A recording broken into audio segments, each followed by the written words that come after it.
Wedding anniversary special என்னென்னு பார்க்கலாமா? Coffee குடிச்சிட்டே யோசிச்சுட்டே என்ன பண்ணலாம், இன்றைக்கி அம்மா வேறு இல்லை, ஹாஸ்பிட்டலுக்கு போயிட்டாங்க. சரி நம்ம தான் டின்னர் பண்ணோம், ஆனால் ஸ்பெஷலாக பண்ணுவோமே, பாப்பாவுக்கு பிடிச்ச மாதிரி ஹஸ்பண்டுக்கோ பிடிச்ச மாதிரின்றதுக்காக யோசித்தேன். சரி டிஃபன் தான், தோசை, கம்பு தோசை கூட கிரேவி, நல்லதாக கிரேவியாக பண்ணணுமே, பன்னீர் கிரேவி என் பொண்ணுக்கு பிடிக்கலான்னு வாங்க பார்க்கலாம் என்னுடைய ஸ்டைலில். அதுக்கு 2 ஸ்பூன் தனியா, கொஞ்சம் ஒரு கல்பாசி, அதுக்கப்புறம் ஒரு சின்ன பீஸ் அன்னாச்சி பூ, அப்புறம் ஒரு 4 பட்டை, லவங்கம், ஒரு கொஞ்சோண்டு மிளகு, சீரகம், சோம்பு, காஞ்ச மிளகா காரத்துக்கு ஏற்ப. ஸோ இதெல்லாமே ஆட் பண்ணி சும்மா ஒரு அரோமா வரைக்கும் லைட்டாக ஃப்ரை பண்ணிக்கலாம்.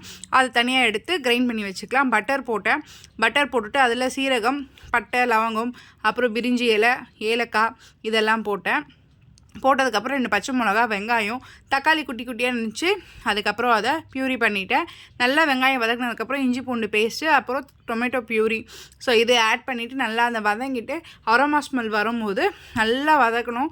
அது வதங்கினா தான் நல்லாயிருக்கும். அதுக்கப்புறம் நம்ம அரைச்சி வச்சுருந்த மசாலா, நம்ம ஆல்ரெடி ஃப்ரை பண்ணி வச்சுருந்து அரைச்சி வச்ச மசாலா, மஞ்சத்தூள், லைட்டாக சும்மா காரத்துக்கு வரட்டு மிளகாத்தூள், அதுக்கப்புறம் கரம் மசாலா ஒரு ஃப்ளேவர்ஃபுல்லாக இருக்கிறதுக்கு, அப்புறம் தேவையான உப்பு.